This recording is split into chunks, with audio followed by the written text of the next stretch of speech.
नमस्कार। आज के इस वीडियो में दैनिक जागरण के संपादकीय से 473 शब्दों के डिक्टेशन को हम लोग आउटलाइंस के साथ लेने वाले हैं।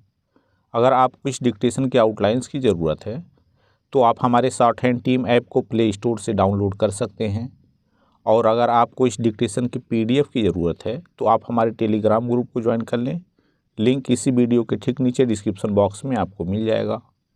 इस डिक्टेशन को हम लोग 3 अलग अलग स्पीड में लेंगे।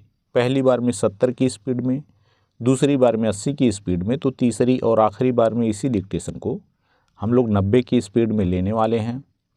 तो 70 की स्पीड में आपका डिक्टेशन स्टार्ट होगा 5 सेकेंड के बाद। तब तक के लिए आप रेडी रहें।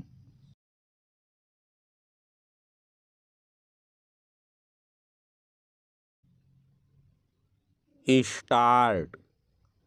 मोदी सरकार ने अपने फैसले से एक बार फिर देश को चौंकाया।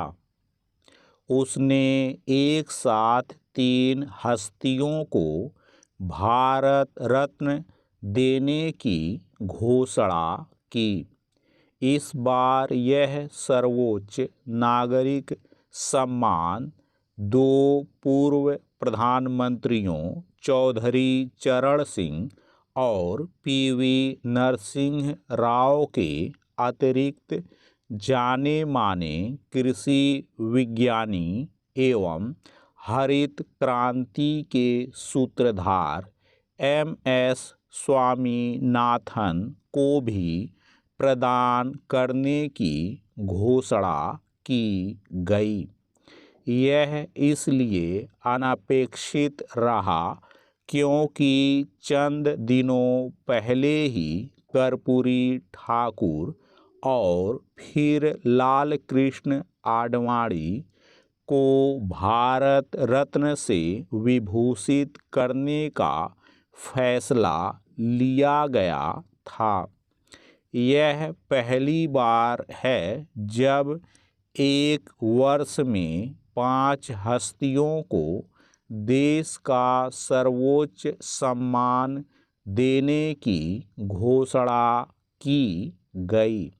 इस पर आश्चर्य नहीं कि 15 दिनों के अंदर 5 विभूतियों को भारत रत्न देने के फैसले के बाद इस तरह की मांग होने लगी है कि अमुक अमुक को भी यह सम्मान प्रदान किया जाना चाहिए।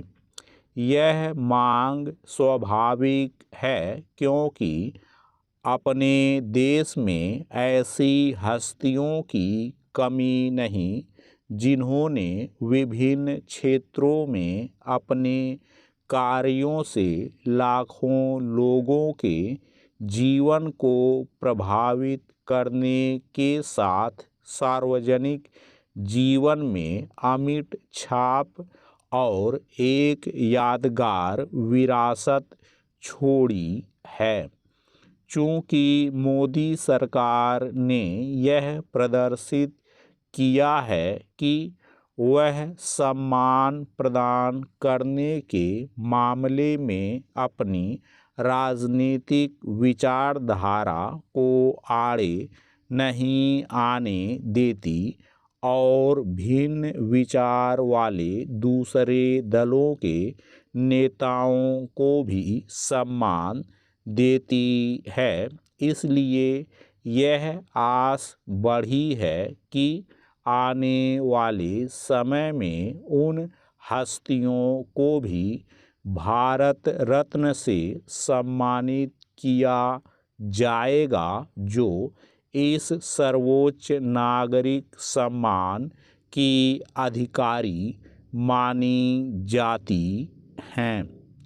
पैरा।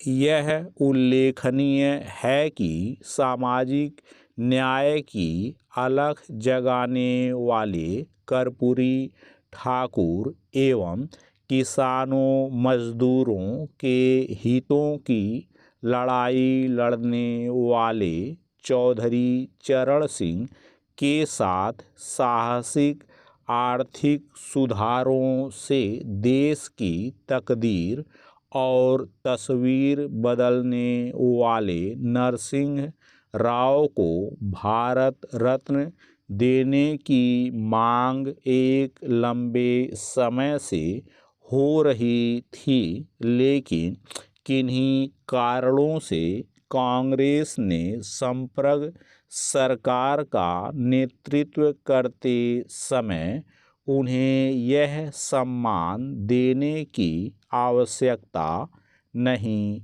समझी। अंततः इस आवश्यकता की पूर्ति मोदी सरकार ने की। मनमोहन सरकार ऐसा क्यों नहीं कर सकी? यह एक ऐसा प्रश्न है जो कांग्रेस को परेशान करता रहेगा।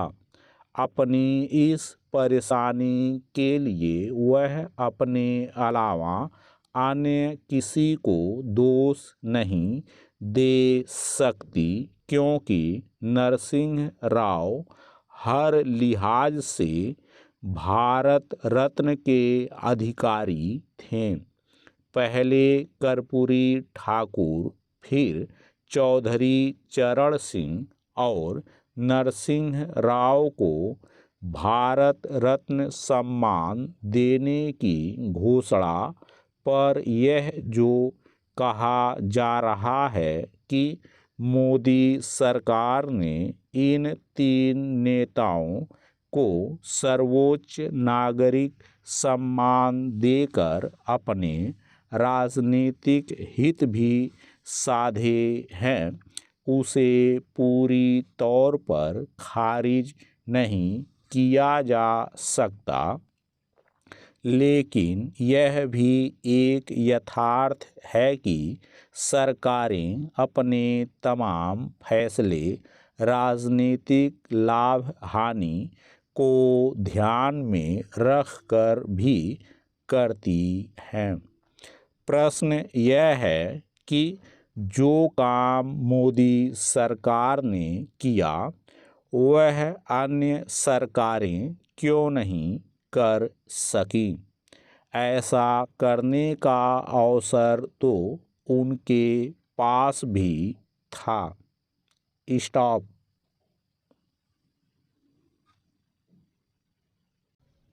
दोस्तों, इसी डिक्टेशन को दूसरी बार में हम लोग 80 की स्पीड में लेंगे और आपका समय स्टार्ट होगा 5 सेकंड के बाद। तब तक के लिए आप रेडी रहें।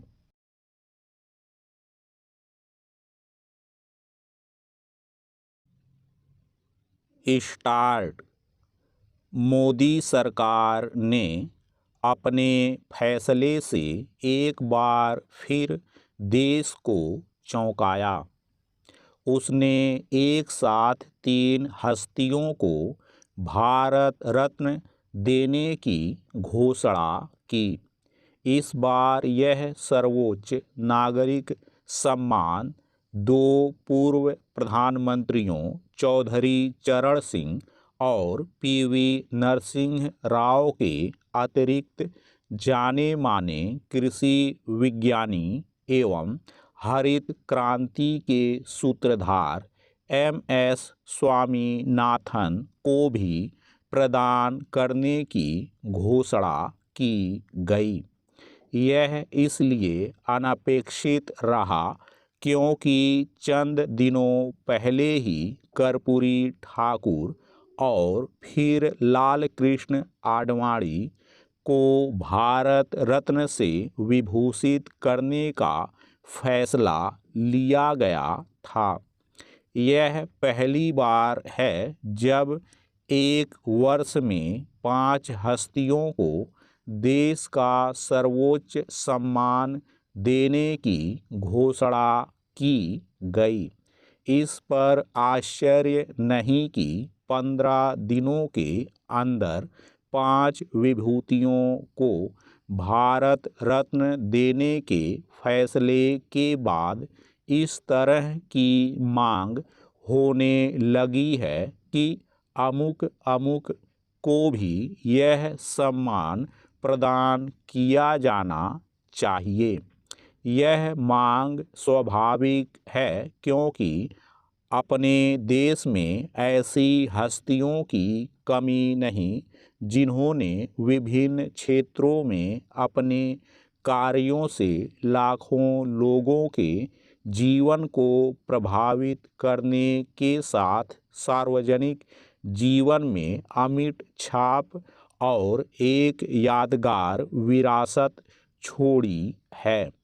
चूँकि मोदी सरकार ने यह प्रदर्शित किया है कि वह सम्मान प्रदान करने के मामले में अपनी राजनीतिक विचारधारा को आड़े नहीं आने देती और भिन्न विचार वाले दूसरे दलों के नेताओं को भी सम्मान देती है, इसलिए यह आस बढ़ी है कि आने वाले समय में उन हस्तियों को भी भारत रत्न से सम्मानित किया जाएगा जो इस सर्वोच्च नागरिक सम्मान की अधिकारी मानी जाती हैं।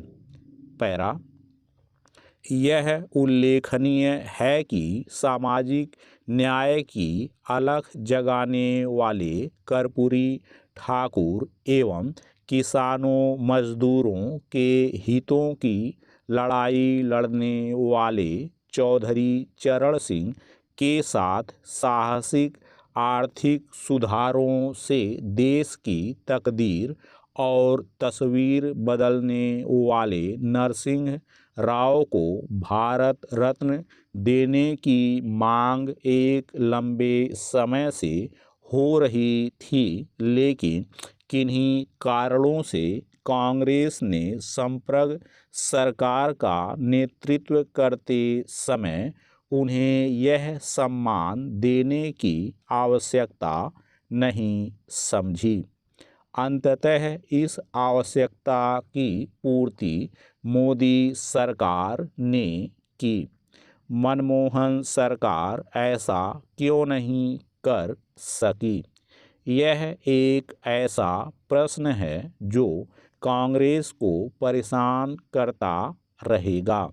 अपनी इस परेशानी के लिए वह अपने अलावा अन्य किसी को दोष नहीं दे सकती, क्योंकि नरसिंह राव हर लिहाज से भारत रत्न के अधिकारी थे। पहले कर्पूरी ठाकुर, फिर चौधरी चरण सिंह और नरसिंह राव को भारत रत्न सम्मान देने की घोषणा पर यह जो कहा जा रहा है कि मोदी सरकार ने इन तीन नेताओं को सर्वोच्च नागरिक सम्मान देकर अपने राजनीतिक हित भी साधे हैं, उसे पूरी तौर पर खारिज नहीं किया जा सकता। लेकिन यह भी एक यथार्थ है कि सरकारें अपने तमाम फैसले राजनीतिक लाभ हानि को ध्यान में रखकर भी करती हैं। प्रश्न यह है कि जो काम मोदी सरकार ने किया वह अन्य सरकारें क्यों नहीं कर सकी? ऐसा करने का अवसर तो उनके पास भी था। स्टॉप।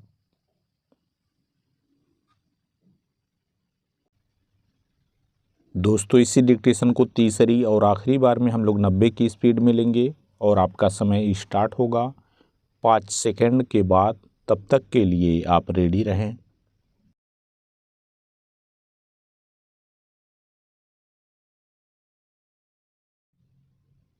स्टार्ट। मोदी सरकार ने अपने फैसले से एक बार फिर देश को चौंकाया। उसने एक साथ 3 हस्तियों को भारत रत्न देने की घोषणा की। इस बार यह सर्वोच्च नागरिक सम्मान 2 पूर्व प्रधानमंत्रियों चौधरी चरण सिंह और पीवी नरसिंह राव के अतिरिक्त जाने माने कृषि विज्ञानी एवं हरित क्रांति के सूत्रधार एम.एस. स्वामीनाथन को भी प्रदान करने की घोषणा की गई।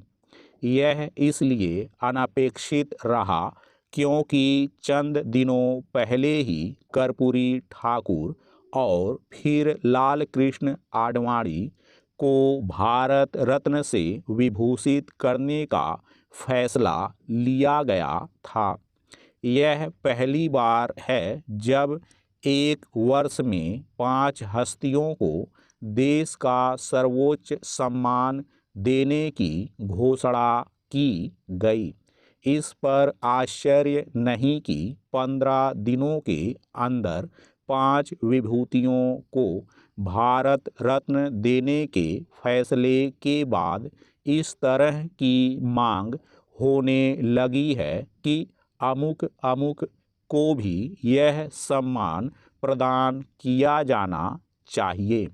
यह मांग स्वाभाविक है क्योंकि अपने देश में ऐसी हस्तियों की कमी नहीं जिन्होंने विभिन्न क्षेत्रों में अपने कार्यों से लाखों लोगों के जीवन को प्रभावित करने के साथ सार्वजनिक जीवन में अमिट छाप और एक यादगार विरासत छोड़ी है। चूँकि मोदी सरकार ने यह प्रदर्शित किया है कि वह सम्मान प्रदान करने के मामले में अपनी राजनीतिक विचारधारा को आड़े नहीं आने देती और भिन्न विचार वाले दूसरे दलों के नेताओं को भी सम्मान देती है, इसलिए यह आस बढ़ी है कि आने वाले समय में उन हस्तियों को भी भारत रत्न से सम्मानित किया जाएगा जो इस सर्वोच्च नागरिक सम्मान की अधिकारी मानी जाती हैं। पैरा यह उल्लेखनीय है कि सामाजिक न्याय की अलख जगाने वाले कर्पूरी ठाकुर एवं किसानों मजदूरों के हितों की लड़ाई लड़ने वाले चौधरी चरण सिंह के साथ साहसिक आर्थिक सुधारों से देश की तकदीर और तस्वीर बदलने वाले नरसिंह राव को भारत रत्न देने की मांग एक लंबे समय से हो रही थी, लेकिन किन्हीं कारणों से कांग्रेस ने संप्रग सरकार का नेतृत्व करते समय उन्हें यह सम्मान देने की आवश्यकता नहीं समझी। अंततः इस आवश्यकता की पूर्ति मोदी सरकार ने की। मनमोहन सरकार ऐसा क्यों नहीं कर सकी? यह एक ऐसा प्रश्न है जो कांग्रेस को परेशान करता रहेगा। अपनी इस परेशानी के लिए वह अपने अलावा अन्य किसी को दोष नहीं दे सकती क्योंकि नरसिंह राव हर लिहाज से भारत रत्न के अधिकारी थे।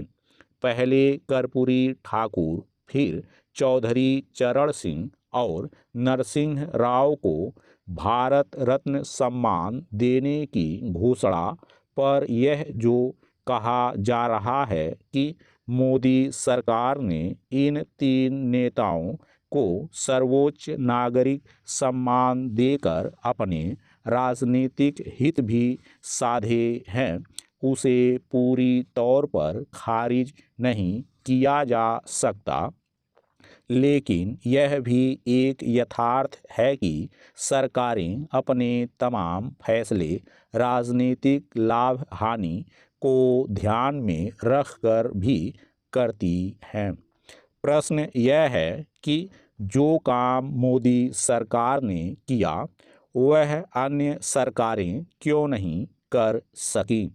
ऐसा करने का अवसर तो उनके पास भी था। स्टॉप।